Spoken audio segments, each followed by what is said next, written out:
Bienvenue au podcast de Drôlement Inspirant, officiellement et enfin sorti de mon silence obligé. Aujourd'hui, j'ai envie de vous partager mes réactions, mes réflexions, mais surtout les anecdotes qui en ont ressorti. Évidemment, cet épisode va être drôle et inspirant. Mon nom est Charles Côté, puis on part le show tout de suite après ceci.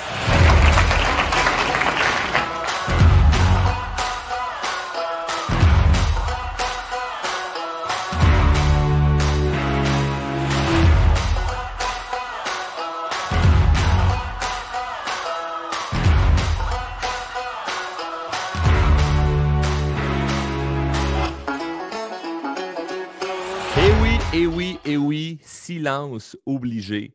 J'ai été pendant 2 semaines dans l'interdiction de parler. J'en ai parlé brièvement dans une conférence tout dernièrement et j'en ai partagé quelques extraits dans le podcast. Donc, peut-être que certains d'entre vous en ont déjà entendu parler. Sinon, c'est seulement certains de nos clients chez Drôlement Inspirant qui sont au courant de ces histoires-là, puisque j'ai gardé ça en silence, pour faire un mauvais jeu de mots, pendant un bout de temps. Pas le choix de garder ça silencieux, je ne pouvais pas parler. Donc, ouais, j'ai vécu un beau défi en début d'année. Ouais, en début d'année. En fait, en fin d'année 2021 et pour le début d'année 2022, j'ai eu un beau défi où j'ai été dans l'obligation de ne pas parler. Et pourquoi ça s'est arrivé? C'est que, moi, vous le savez, hein, mon travail, c'est de parler. Fait que je parle en conférence, je parle en coaching, je parle dans mes formations, je parle dans le podcast, je parle sur les médias sociaux, je parle des fois aussi à ma conjointe et à mon enfant. Bref, je parle.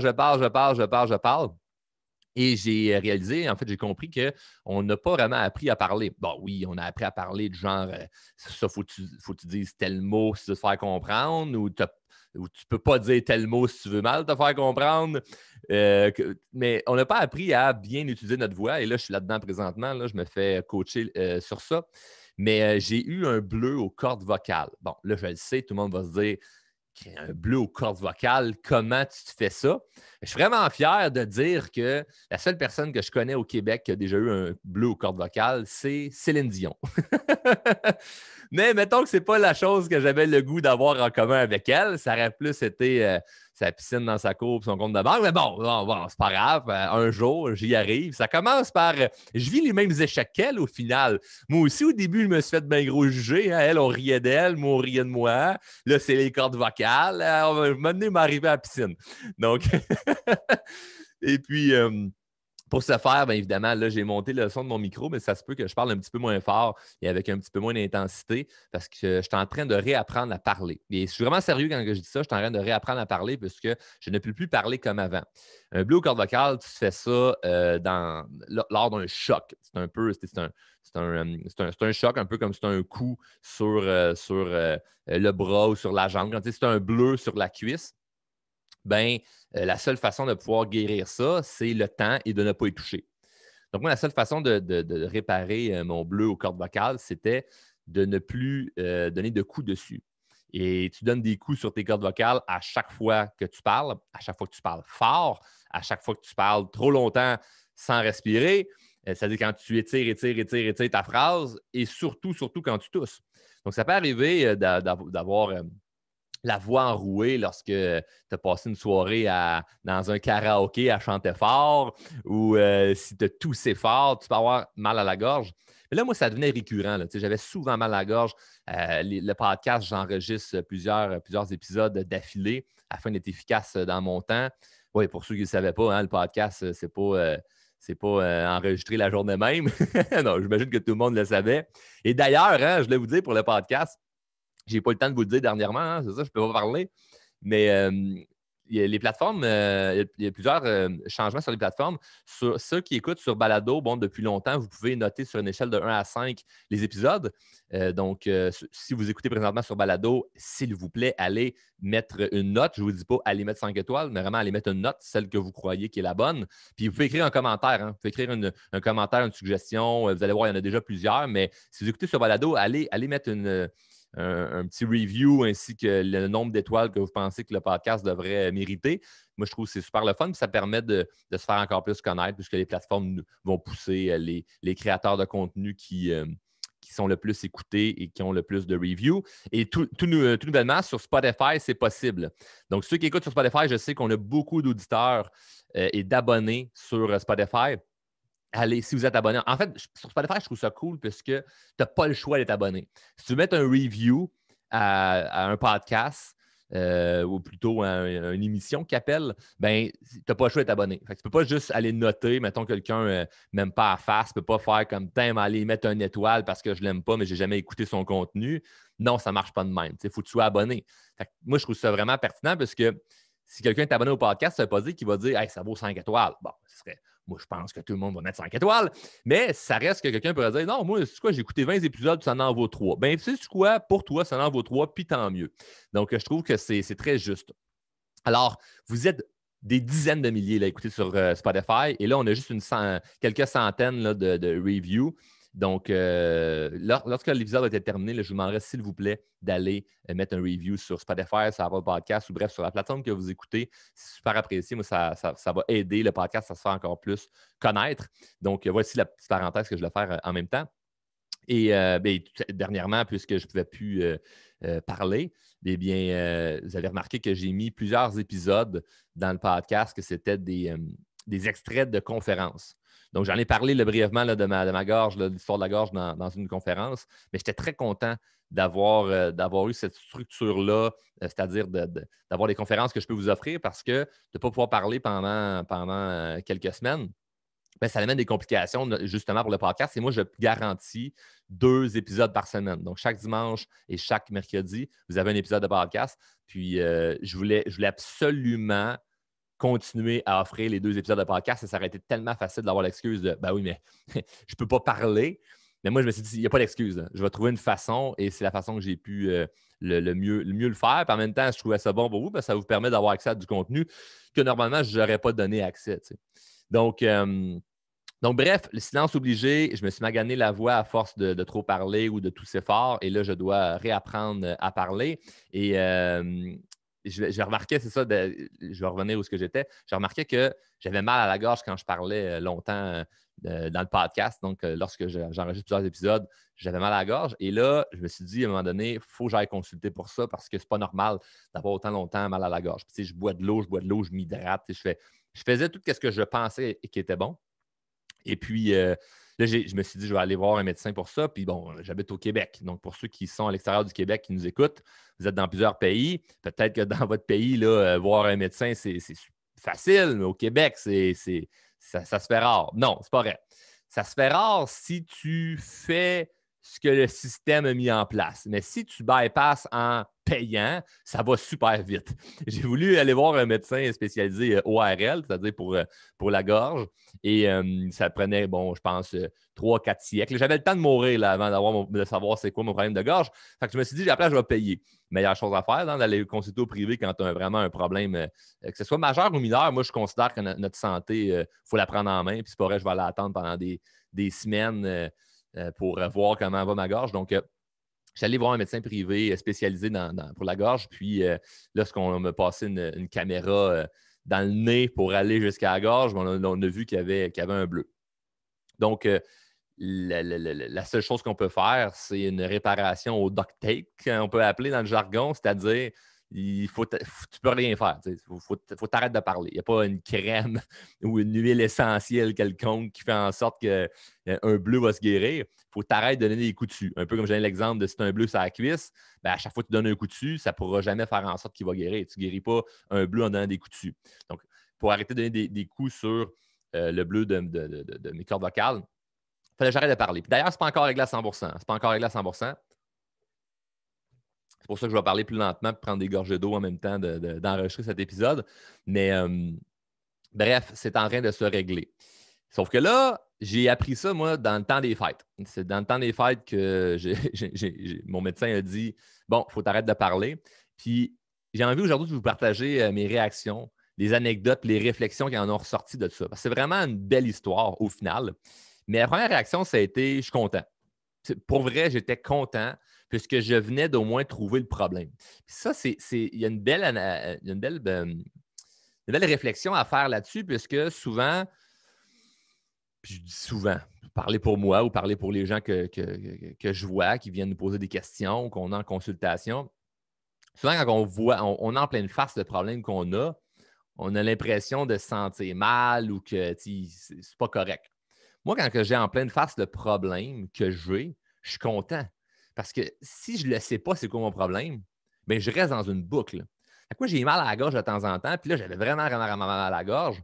Puis, regarder autour de moi, là, puis je pourrais même faire encore une parenthèse là-dessus d'aller voir les professionnels quand on a un problème. Là, puis c'est pas juste au niveau de la santé, c'est dans tout. Là, moi, j'ai du monde qui me disait de me voir en disant ah, j'ai augmenté ma confiance en moi, mais là, mon beau-frère, il me dit que j'ai pas besoin de coach. Mais oui, si c'est épais, là, il va voir quelqu'un qui. Si nous autres, on a aidé des milliers de personnes, c'est sûr qu'on peut t'aider toi.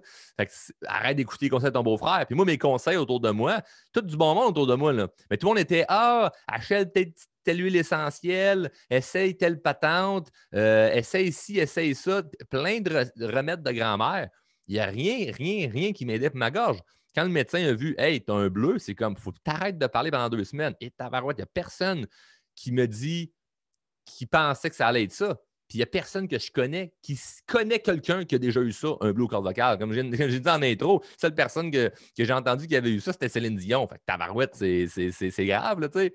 Donc, dès que j'ai su que j'avais ce problème-là, j'étais content. Je me suis dit, bon, enfin, on a une piste. Par la suite, quand le médecin a dit, Charles, c'est 2 semaines sans parler, j'étais vraiment content. Puis je sais qu'il y en a qui m'ont dit, bon, il dit ça pour mettre l'histoire le fun, mais je suis vraiment sérieux, j'étais content parce que je me suis dit, enfin, un défi que je vais pouvoir relever, qui n'a pas un lien nécessairement avec quelque chose du passé ou quelque chose que les gens savent déjà. C'est quelque chose que je vis maintenant et que je vais pouvoir me servir de tout ce que j'enseigne à mes clients pour montrer que, hey, ça marche, ce que je te dis.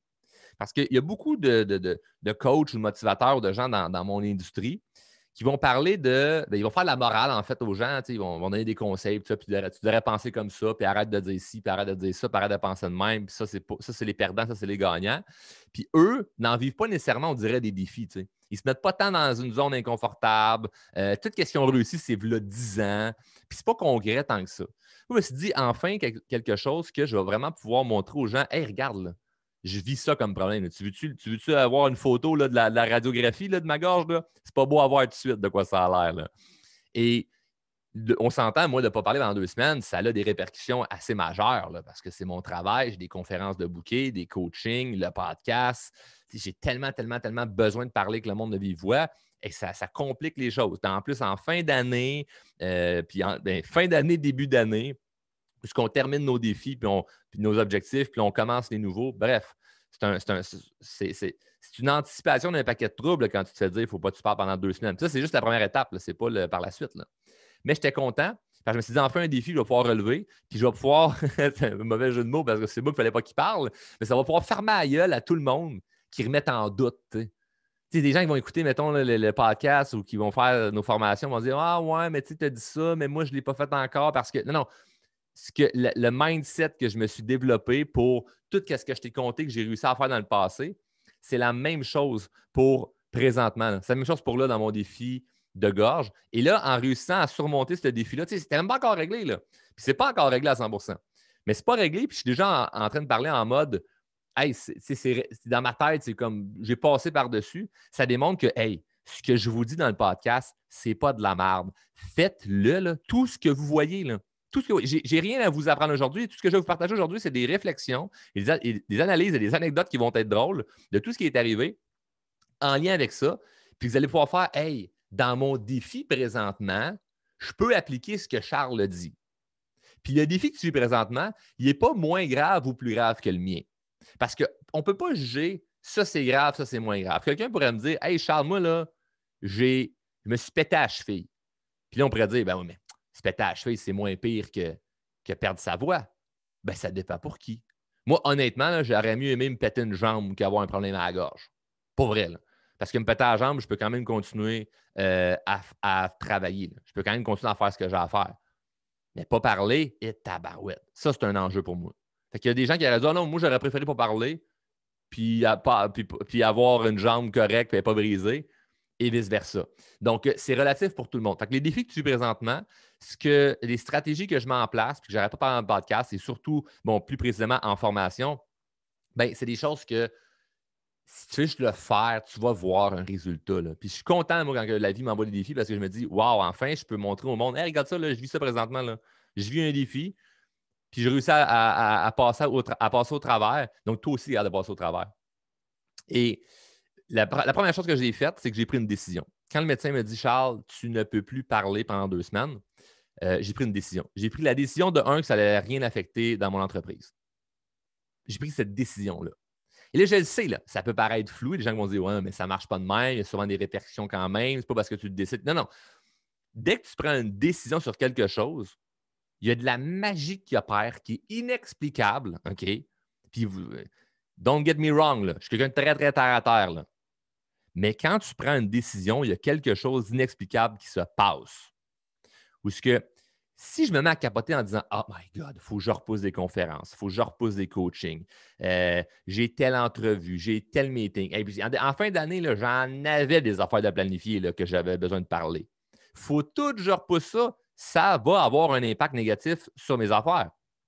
Et là, à rentrer dans cette boucle-là d'anxiété, de négativité, de stress, de panique, je rends encore plus la tâche difficile et je me mets encore plus dans une situation où ça va être de pire en pire.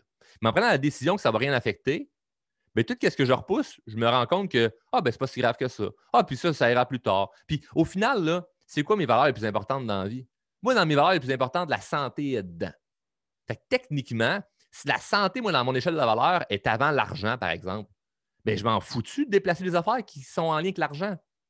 Puis ça, c'est fou, là, parce qu'il y a plein de gens qui vont dire le plus important dans la vie, c'est la santé.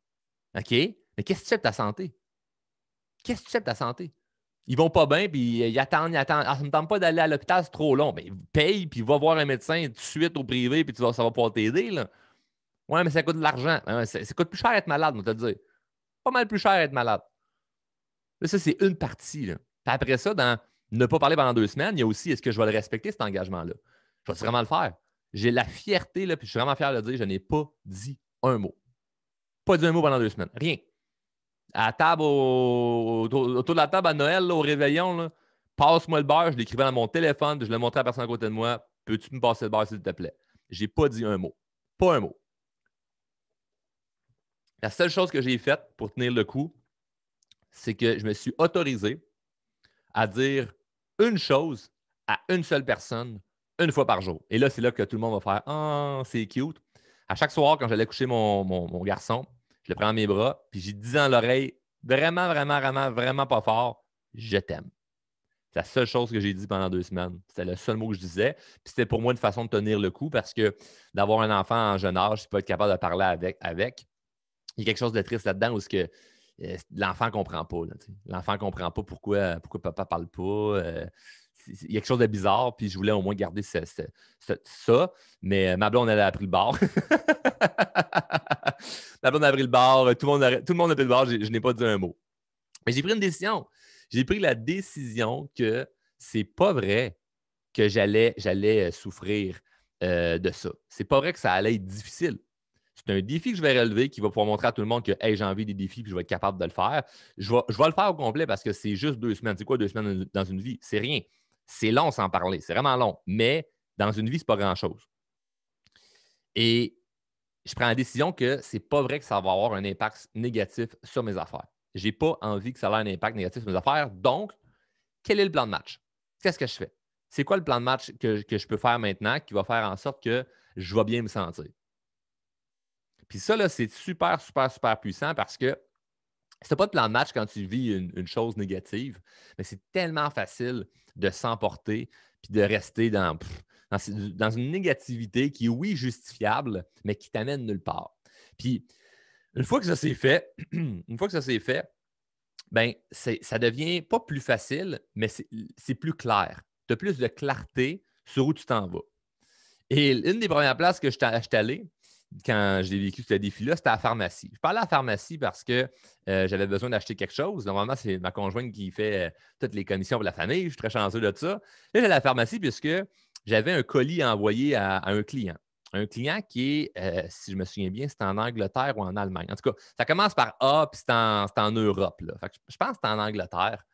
Et Et bref, pourquoi que je devais l'envoyer moi manuellement, c'est qu'il y a des cadeaux qu'on envoie à des clients. Et ça se fait là, automatiquement par dropshipping là, avec un site Internet. Mais là, plus des fois, vu qu'on a des clients dans plusieurs pays, il y a des pays où la compagnie de dropshipping ne l'envoie pas directement dans le pays en question. Fait que moi, ce que je fais, ça me coûte une fortune, mais je m'en fous parce que je veux juste être capable de livrer le cadeau à mes clients. C'est de faire livrer des États-Unis chez nous au Québec le colis en question, puis après ça, de chez nous au Québec, le livrer à la personne dans son pays. Donc, c'est cher, c'est du jus de bras, mais ça vaut la peine. Puis bon, ça fait partie des valeurs. Là, quand tu prends soin de ton monde, ben, ça te revient fois 1000. Donc, bref, là, il faut que j'aille à la Poste Canada, qui est dans une petite pharmacie là, proche de chez nous. C'est comme une petite pharmacie de village, là. Et j'arrive là pour aller poster ça. Et dans mon téléphone, j'écris tous les renseignements de la personne, puis qu'est-ce que je fais là. Puis j'avais dans mon téléphone déjà écrit d'avance bonjour, je ne peux pas parler malheureusement, c'est pourquoi je vous écris ce que je vais avoir de besoin. Puis là, j'écrivais ce que j'avais de besoin. Fait que je ne parle pas le langage des signes, puis le monde non plus, là, souvent autour de moi. Fait que j'écrivais à mon téléphone que j'avais besoin. Et là, à la pharmacie, je montre ça à la madame, OK, parfait, elle prend mon colis, puis là, je vois qu'elle est stressée. Là. Parce que de parler à quelqu'un qui ne parle pas, c'est bizarre. Là, il y a vraiment quelque chose de weird à parler à quelqu'un qu'il faut qu'il te réponde dans son téléphone. Et là, dans son genre de malaise, elle se met finalement à me parler en anglais. Elle me parle en anglais, puis là, je suis comme, non, j'écris dans mon téléphone, non, c'est pas parce que je parle anglais, je parle français, je peux juste pas parler. Et là, finalement, elle se met à me parler plus fort, comme si j'étais sourd. Fait que là, elle me parle fort et j'écris dans mon téléphone. Non, j'ai pas besoin que tu parles fort. J'ai juste besoin que tu me parles normalement. Puis, elle ne comprenait pas. Elle parlait fort, elle chuchotait, elle parlait en anglais, enlevait son masque, remettait son masque. Et c'était compliqué. Ça a pris comme 10 minutes pour finalement ne pas être capable d'envoyer le foutu colis. Et là, il arrive de quoi de drôle par la suite. Ce qui est arrivé par après, c'est que moi, là, je suis tanné, là. Je suis tanné, là, parce que là, on ne se comprend pas. Là. Puis là, c'est là que j'ai compris que mes courses à communication valent quelque chose dans ta barouette. Hey, la communication, là, c'est quelque chose d'assez complexe. Puis, évidemment, vu que je suis un bon communicateur, j'ai de l'aisance. Mais là, quand tu ne peux pas parler, tabarouette que c'est tough à faire comprendre. Donc, finalement, je décide juste de dire à madame, dans mon téléphone, évidemment, écoutez, je vais repasser ou ma conjointe viendra là, pour régler telle situation parce que l'adresse ne fonctionnait pas puis c'était compliqué. Et là, évidemment, en arrière de moi, il y a comme une file qui se fait parce que 10 minutes chez Post Canada, on s'entend-tu que ça l'attend en arrière. Là. Normalement, ça va assez vite. Là. C'est là, mon enveloppe, mon colis, merci pour le thème, merci, bonsoir. Là. Tu sais, c'est assez rapide. Là, moi, c'était long, 10 minutes. Donc, je suis comme mal à l'aise là, parce qu'il y a une file en arrière de moi. Et la madame a dit au monde en arrière de moi, bien fort, excusez-moi pour l'attendre tout le monde, j'avais un malentendant. Et là, c'est drôle, mais c'est pas le punch. Le punch, c'est que moi, je suis vraiment pas bien, là, okay? Parce que je ne suis pas un malentendant. Puis, tu dis ça à tout le monde. Et là, moi, j'ai juste le goût de me cacher en dessous de la tuile. Et comme je me retourne pour aller vers la sortie, la personne juste en arrière de moi me regarde et dit « Hey, lâche pas tes vidéos drôlement inspirants. » Aïe, aïe, aïe, aïe, aïe. J'ai juste fait un sourire puis un pouce. Puis je suis parti dans mon auto. Puis la personne m'a justement réécrit par la suite, me dire c'était moi à la pharmacie. Je pense que la madame, elle ne comprenait pas. Et j'en ai ri par la suite. Puis cette journée-là, c'était spécial, puisque là, ça partait mal dans la journée. Mais cette journée-là, moi, je partais tout seul dans un hôtel pendant 2 jours et demi. Je fais ça chaque année. Moi, à chaque fin d'année, je me loue, puis je fais ça depuis longtemps. Là. Je me loue une couple de nuits là, dans un hôtel. Anciennement, c'est dans un motel. Je n'avais pas les moyens pour un hôtel chic. Là. Je louais une chambre de motel à quelque part. Puis c'était juste pour aller ailleurs. C'était pour sortir de mon environnement. Puis je fais ça chaque année pour aller écrire mes objectifs, faire un recap de mon année. Bref, c'est ça. Je m'en vais me ressourcer. Et moi, j'ai arrêté à la poste pour aller porter mon cadeau, mais j'étais en route pour aller à l'hôtel.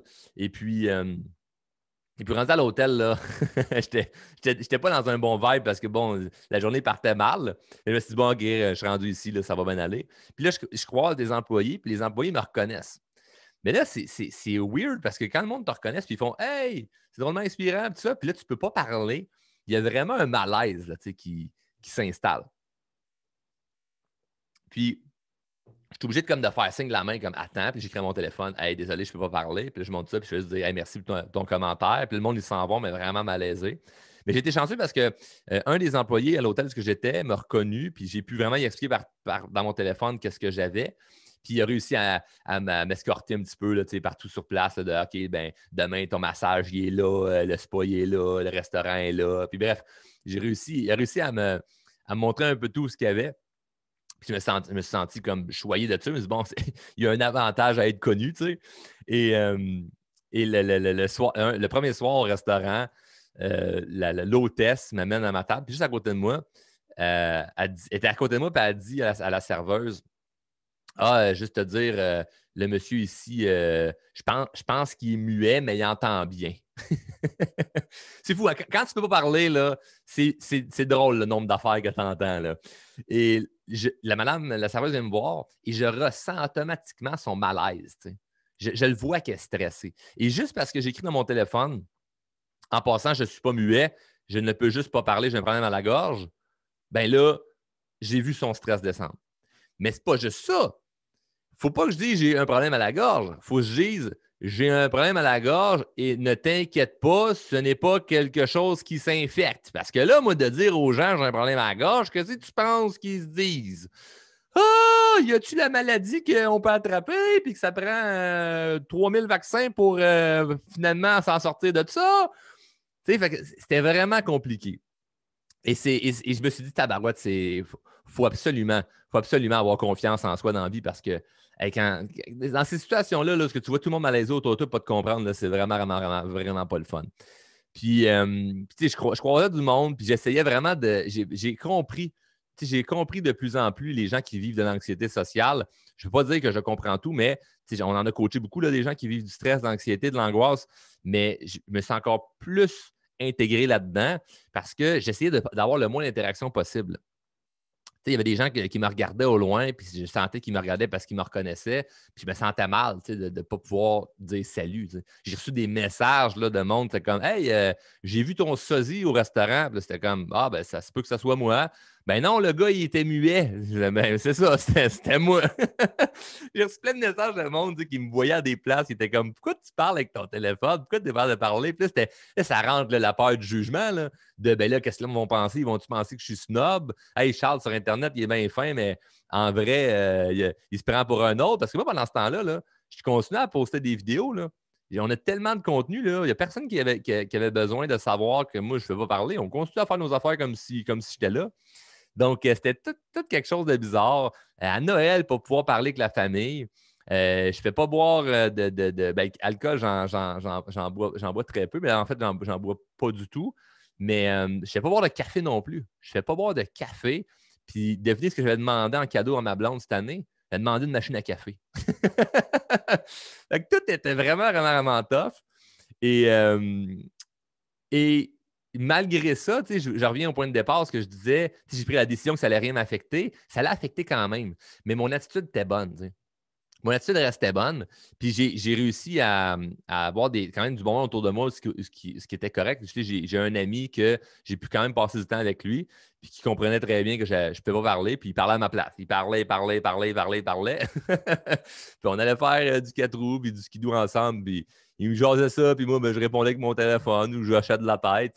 Et finalement, j'ai pu m'en sortir après quelques semaines. Puis quand j'allais re-rencontrer mon médecin pour refaire un test, bien, on a vu que ce n'était pas encore guéri à 100%, mais qu'il y avait eu une progression énorme. Et le médecin m'a dit Charles, ça paraît en tabarouette que tu n'as pas parlé pendant 2 semaines parce que souvent les gens vont dire oui, je l'ai fait. Là, quelqu'un qui a un problème à la gorge va dire oui, j'ai fait ce que tu m'as demandé. Puis je vois à la fin que ça s'est amélioré, mais pas tant que ça. Elle dit ça paraît que tu es un motivateur motivé. Tu as vraiment fait 2 semaines. Elle dit c'est ça qui est le plus dur à faire pour parler pendant 2 semaines ou peu importe le nombre de temps. Là, mais c'est ça qui est dur à faire. Donc, vu que tu l'as fait, ben, tu t'en es bien sorti. Et bref, des anecdotes, je pourrais en compter de ce qui m'est arrivé. L'achat de la pharmacie, je pourrais dire que c'est une bonne, là. Mais ce qui était le fun, c'est que j'en ressortais tout le temps plein de belles réflexions de ça. Je ressortais des belles réflexions de ça. Puis, une des premières réflexions que j'ai ressorties, c'est que ne faut pas trop justifier, ou plutôt ne pas justifier constamment sa condition, sinon ça nous ramène à notre impuissance. Je donne un exemple. S'il faut qu'à chaque fois que je parle à quelqu'un, plutôt que je communique avec quelqu'un, puis je monte mon téléphone, j'explique toute la situation de pourquoi j'ai un bleu à la gorge, puis blablabla, je me sens encore plus mal. Ça me ramène dans mon impuissance. Puis ça, je fais un parallèle avec les gens qui ont certaines conditions, puis ils n'arrêtent pas de la ramener. C'est comme, oh, mais moi, je suis gêné. Oh, mais moi, c'est parce que je ne suis pas en forme. Oh, mais moi, c'est parce que je suis fatigué. Oh, mais moi, c'est parce que j'ai mal dormi. À force de ramener ta condition, tu ne te sens pas mieux, là. Et souvent, on fait juste ça pour aller chercher de la sympathie et l'empathie des autres. Ah, mais moi, c'est parce que je suis le même. Ah, mais moi, c'est parce qu'il m'est arrivé ça dans la vie. Puis c'est des choses qui sont vraies, là. C'est pas de camoufler la vérité ou de mentir, c'est juste que est-ce que tu es obligé de dire constamment ta condition comme justification? Tu n'es pas obligé. Mais c'est un pattern qu'on a pour aller chercher la sympathie et l'empathie des gens. Puis je l'ai remarqué parce que j'avais le goût de le dire au monde comme hey, non, il m'est arrivé quelque chose. Puis à un moment donné, après 2-3 jours, je me suis tanné là, de dire il faut justifier à tout le monde ma condition. Là. Si j'arrive à quelque part, je prends mon téléphone, c'est marqué bonjour, malheureusement, je ne peux pas parler. Puis là, j'expliquais ce que je voulais. Puis ça allait quand même relativement bien. Mais moi, je me sentais bien, je me sentais mieux, je me sentais que j'avais une meilleure énergie à moins me justifier que de faire bonjour. Malheureusement, puisque j'ai un problème à la gorge dû à blablabla, je ne peux pas parler parce que je suis malchanceux de blablabla. Ça m'aidait à rien, tu comprends? Ça m'aidait absolument. Je me sentais un peu mieux parce que le monde, il y avait plus de sympathie pour moi, mais ça n'allait pas plus vite, puis ça ne m'aidait pas nécessairement. La seule chose qui peut être bonne, si tu veux vraiment justifier ta condition complète, c'est, mettons, moi, dans ma situation, des rendez-vous à déplacer. Tu sais. J'ai eu des rendez-vous à déplacer. Ben, hey, malheureusement, puis même encore là, je pense à ça, j'ai des rendez-vous que j'ai déplacés, puis j'ai juste dit, hey, malheureusement, je ne peux pas telle date. Tu sais. Puis j'arrivais pas dans un gros courriel à dire, hey, tu sais pas ce qui m'est arrivé. Tu sais, à quelqu'un qui s'en fout. Là. Tu sais, il y a des entreprises ou des gens d'affaires avec qui j'avais des rencontres. Ça ne me tentait pas de commencer à expliquer en courriel que j'avais un problème à la gorge. Là. Ça ne me tentait pas. Là. Je vais juste dire, hey, malheureusement, là, le rendez-vous qu'on a telle date, je ne peux pas. Puis quand je vais leur parler, là, je pourrais peut-être leur expliquer. Puis ils vont faire, ah, OK, c'est un gros défi que tu as vécu. Mais je n'ai pas envie de rentrer trop là-dedans. C'est comme, hey, je ne peux pas telle date, voici pourquoi. T'sais. Ou je ne peux pas telle date, puis voici pas pourquoi. Mais de constamment, il faut savoir comment gager ça. Je ne dis pas qu'il ne faut jamais justifier vraiment nos conditions ou notre réalité, mais de constamment ramener pourquoi on est comme ça ou pourquoi on a une certaine condition, ça ne nous aide pas. Ça nous ramène dans nos impuissances. L'autre chose, on contrôle beaucoup plus qu'on croit nos interactions lorsqu'on prend notre temps. Moi, le fait de devoir écrire dans mon téléphone, là, ça fait attendre le monde. Là. De demander de répéter la personne parce que je n'ai pas bien compris, ça me fait prendre un temps. Puis on peut ralentir ou accélérer comme on veut dans une conversation. Il y a beaucoup de gens qui vont être stressés quand vient le temps de communiquer dans des situations X, des situations stressantes ou peu importe, parce qu'ils ont l'impression qu'il faut qu'ils dégainent vite. Là. C'est comme on me pose une question, il faut que je réponde rapidement. Tu peux prendre ton temps. Là. Puis je te confirme, je l'ai bien vécu. Là. Je prenais mon temps là, pour bien communiquer. Là. Je prenais mon temps. Là. Je ne peux pas parler. Fait que quelqu'un me posait une question ou me disait quelque chose, j'écrivais à mon téléphone. Pendant que j'écrivais, la personne doit attendre. Oui, c'est weird. OK, c'est weird. Là. Je ne dis pas qu'il faut attendre 10 minutes avant de répondre à quelqu'un. Mais ce que je dis, c'est qu'apprendre son temps avant de répondre, de un, c'est pas toi qui es déstabilisé, c'est l'autre. Quand tu es dans une communication là, où c'est un peu touché, là, où la personne essaie de te piéger, où tu es en négociation, de prendre le temps de répondre, c'est super puissant. Parce que l'autre se dit, ben là, qu'est-ce qu'il va répondre? Qu'est-ce qu'il va répondre? Qu'est-ce qu'il va répondre? Qu'est-ce qu'il va répondre? On a le sentiment qu'il faut répondre vite. Tu n'as pas besoin de tant que ça de répondre vite. Tu peux prendre ton temps. Puis je l'ai vécu à prendre mon temps, puis je me sentais beaucoup mieux. Je me sentais mieux à m'autoriser de prendre mon temps. Parce que prendre mon temps, c'est une obligation dans mon cas. Là. Je ne fais pas aller vite. Il faut que j'écrive dans mon téléphone ce que je vais répondre pour que tu puisses lire ce que je vais dire au lieu de parler. Donc, je n'ai pas le choix de prendre mon temps. Mais d'accepter de prendre mon temps, ça fait toute la différence. Je me sentais beaucoup mieux et beaucoup plus en contrôle de mes réponses, beaucoup plus en contrôle dans l'interaction. Et c'est quelque chose que je savais de manière, d'un point de vue de communication quand tu parles avec quelqu'un. Mais là, je l'ai expérimenté encore beaucoup plus fort parce que je devais vraiment prendre mon temps. C'est quelque chose qu'on voit, ça, c'est un détail qu'on voit en formation, mais qui est très, très, très, très, très puissant, là, de prendre son temps. Prendre son temps diminue aussi l'anxiété. Ça, c'est clair. Quelqu'un me pose une question que je me sens stressé ou je me sens comme hey, mon Dieu, j'ai pas la réponse. De m'autoriser à prendre mon temps, ça diminue l'anxiété. Un autre point que j'ai remarqué qui me frappait en plein visage, c'est souvent on s'exprime non pas parce que c'est important, mais parce que c'est émotif. Moi, quand j'avais le goût de dire quelque chose à ma blonde, mettons en voiture, là, j'ai une idée. Il faut que je le prenne en note. Mais là, je conduis. Je ne peux pas le prendre en note. Fait qu'il faut que je me rappelle de ce que je vais dire jusqu'à destination. Et une fois rendu à destination, il faut que je l'écrive dans mon téléphone pour soit m'en rappeler ou lui dire. C'est de l'énergie. Il faut que ça vale la peine. Fait que de critiquer, mettons, je sais pas, moi, il y a un char qui est lettre, là. Je fais, hey, check ça, le char, il est tout pété, il est lettre. En quoi ça vient m'aider dans ma journée? Je donne un exemple bidon, là, mais c'est un exemple qu'on ne se rend même pas compte, là. Tu comprends? On voit un numéro de plaque bizarre ou quelqu'un dans la rue faire quelque chose de drôle. Ben, hey, check ça, là-bas, il a donc bien l'air niaiseux. Qu'est-ce que ça t'a amené de bon, ça? Seulement rien. Mais moi, si j'avais le goût de pointer du doigt quelque chose qui était pas important, mais émotif, il fallait vraiment que je veuille en parler, là. Et puisque je ne pouvais pas parler, ben, je ne parlais pas, mais je n'avais pas pu le prendre en note ça, là. Donc, l'énergie que j'ai économisée est fracassante. J'ai sauvé de l'énergie tellement parce que si j'avais le goût de dire quelque chose, il fallait que je me pose la question, est-ce que c'est important ou c'est juste émotif? Il y a des choses émotives là, que je pouvais écrire, là, dire, je vais partager ça à ma blonde, là, mais, ou à qui que ce soit. Mais je me suis beaucoup plus concentré sur ce qui est important. Donc là, le but n'est pas de dire, il faut moins parler, puis tout ça. C'est quand tu parles, est-ce que ça l'avance des choses importantes? Parce que moi, ne pas pouvoir parler, pas d'avoir écrit ce que je veux dire, je m'embarque dans des gros débats tout le temps ou dans des discussions qui sont longues parce que tu écris quelque chose, la personne te ramène avec une question, il faut que tu réécrives. Puis, mets-toi dans la position là, où que chaque fois que quelqu'un te répond, il faut t'écrire dans ton téléphone. C'est long. Là. Fait qu'avant d'embarquer dans une discussion, je m'assurais que c'était important. Sinon, à quoi bon? À quoi bon? Ça me sert à quoi? Ça me sert à quoi de discuter de quelque chose qui est sans importance? Donc, ce que j'ai réalisé à la fin, en fait, puis je dis à la fin là, du défi du silence obligé, pas la fin de l'histoire de la gorge, parce que comme j'ai dit tantôt, c'est pas encore réglé. Mais c'est que c'est une chance que j'ai développé ma confiance en moi. Une chance que j'ai confiance en moi parce que c'est pas évident de communiquer avec les gens quand tu n'as pas de skills de communication. Puis je le sais, là, ça fait très je prêche pour ma paroisse parce que c'est ça qu'on enseigne, là, la confiance sociale, là, c'est-à-dire mixer la confiance en soi et la communication. Mais Christy, que c'est important, puis je l'ai réalisé, puis je ne pensais pas réaliser ça aussi fort que ça. Parce que moi, la raison pour laquelle je me suis mis à étudier la confiance en soi et la communication, il y a de ça plusieurs années, c'est parce que je n'étais pas bon d'un point de vue social et confiance en soi à la base. Ce n'était pas inné chez moi. Et là, d'avoir le défi de ne pas pouvoir parler, me ramener à cette émotion-là du Charles tout jeune qui n'a pas confiance en lui et qui ne sait pas comment s'exprimer. Et j'ai réalisé que c'était vraiment, vraiment anxiogène.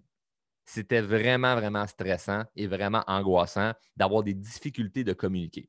Et là, ce n'est pas parce que je n'avais pas les bons mots, c'est que je ne pouvais juste pas les dire, les mots. Je devais les écrire et la façon que quelqu'un interprète un texte versus une parole, c'est deux univers complètement différents. Donc, j'ai encore plus pu travailler des nouvelles compétences et des nouveaux aspects au niveau de la communication. Je suis très content de ça parce que ça va me permettre d'encore plus pouvoir aider les gens qui font nos formations justement sur la confiance en soi et la communication parce que, my God, que c'est important. C'est une base. Tu ne même pas, tu sais, les gens qui font nos formations, souvent, c'est comme sont contents de faire de la formation continue parce que ce n'est pas un programme qui est obligatoire là, là, par le ministère de l'Éducation. Ce n'est pas hey, tu dois faire ça. Mais moi, j'ai vraiment le sentiment que ces gens-là qui viennent faire ça, c'est comme hey, good job parce que vous faites quelque chose que tout le monde devrait faire. Là. Tout le monde devrait aller se former au niveau de la confiance en soi et de la communication, même si tu penses que tu es un bon communicateur ou même si tu penses que tu as confiance en toi. Il y a des étapes dans ta vie, que ce soit de perdre la voix ou de vivre un échec, qui va te ramener à un niveau où tu vas faire aïe, aïe, pourquoi je me sens comme ça en ce moment? Je rencontre à chaque semaine des gens qui font nos programmes qui me disent hey, dans ma vingtaine, j'avais full confiance. Puis là, après, tel échec. Après, ma faillite, mon divorce, mon congédiement. Si on dirait que j'ai peur de tout. La misère à la prendre en action. Ou des gens qui vont dire, hey, moi, j'avais confiance en moi, mais là, à cause je me suis fait tromper, si j'ai perdu confiance envers les autres. Puis là, j'ai de la misère à laisser rentrer des gens dans ma vie. Il y a plein de choses, il y a plein de petits traumatismes qu'on peut vivre d'un point de vue social ou personnel qui fait qu'on va se sentir bloqué à un certain endroit. Et la grande différence entre ceux qui vont rester bloqués et ceux qui vont se débloquer puis complètement exploser puis réaliser un paquet de choses inspirantes, c'est ceux qui ont le courage d'aller se former puis de comprendre toutes ces choses-là que la vie nous envoie puis de comprendre que, hey, il y a des méthodes, là, il y a des stratégies. Là. La confiance en soi de la communication, ce n'est pas juste de dire des mots puis se lever le torse. Là. Il y a vraiment des stratégies puis des étapes qui font en sorte que tu vas pouvoir mieux te sentir. Puis je suis vraiment content d'avoir vécu ce défi-là, puis je suis content d'être encore dedans, parce que ça va vraiment pouvoir me permettre d'être encore plus fort à ce niveau. Donc, voilà pour les anecdotes, réflexions et réactions que j'ai vécues face à ce défi. Et là, je sens qu'il va falloir que j'arrête l'épisode parce que la voix commence déjà à être fatiguée. Du pourquoi je prends des petites pauses pour prendre des gorgées d'eau. Mais je n'ai pas le choix de faire ces épisodes-là, pas parce que je me sens obligé d'enregistrer des épisodes, mais parce que, comme je disais tantôt, il faut que je me pratique à parler différemment. Donc, pour les prochains épisodes, ça se pourrait que la voix ne soit pas autant intense qu'à l'habitude, mais vous allez sûrement voir une amélioration. Puis ça me permet de me présenter de manière 100% authentique et au lieu d'essayer de paraître et de masquer que j'ai vu un défi présentement, ben, je l'accueille avec bras grands ouverts pour vous montrer que tout le monde a envie des défis. Là. Tout le monde a envie. Et ce n'est pas parce que tu vis un défi que tu dois t'empêcher d'aller vers l'avant. Donc, très heureux que vous ayez écouté cet épisode au complet. Puis je suis content de vous le partager. Je suis content de vous le partager parce que c'est vrai. Parce que je pense que n'importe qui montre sa vie sur les médias sociaux, qui montre ou qui partage quoi que ce soit, se doit d'être vrai, se doit de montrer les deux côtés de la médaille. Donc, je ne me cache pas lorsque je vis des fiertés et que je suis content de vous en parler, mais il ne faut pas que je me cache non plus lorsque j'ai des difficultés. Et j'ai trop vu de gens sur les médias sociaux juste montrer le bon puis jamais montrer le mauvais ou juste de montrer le mauvais pour aller chercher de la sympathie. Moi, je n'ai pas envie de faire un des deux, j'ai envie de montrer les deux. Et ce n'est pas pour aller chercher de la sympathie ni pour juste montrer de la fierté, c'est juste pour être vrai. Donc, présentement, si tu vis un défi, réécoute donc l'épisode. Réécoute donc l'épisode juste pour l'intro, là, le début, là, ce que je t'ai dit là, que j'ai fait là, pour mieux me sortir de cette situation-là. Puis évidemment, il y a plein d'autres épisodes de podcast qui vont pouvoir t'aider. Si tu veux aller plus loin au niveau de la confiance en soi et de la communication, évidemment, viens nous écrire. Tu m'écris sur Facebook, sur Instagram ou par courriel à charles@commercial-drôlementinspirant.com. Puis on va pouvoir regarder s'il y a quelque chose qu'on peut faire pour t'aider. Évidemment, n'oubliez pas les 2 règles du show. Hein? Si vous êtes venu chercher la valeur, redonnez de la valeur en partageant l'épisode. Et évidemment, mettez en application ce qu'on a vu. Donc, sur ce, on se voit dans un prochain épisode. Merci d'être resté à l'écoute aussi longtemps. Salut!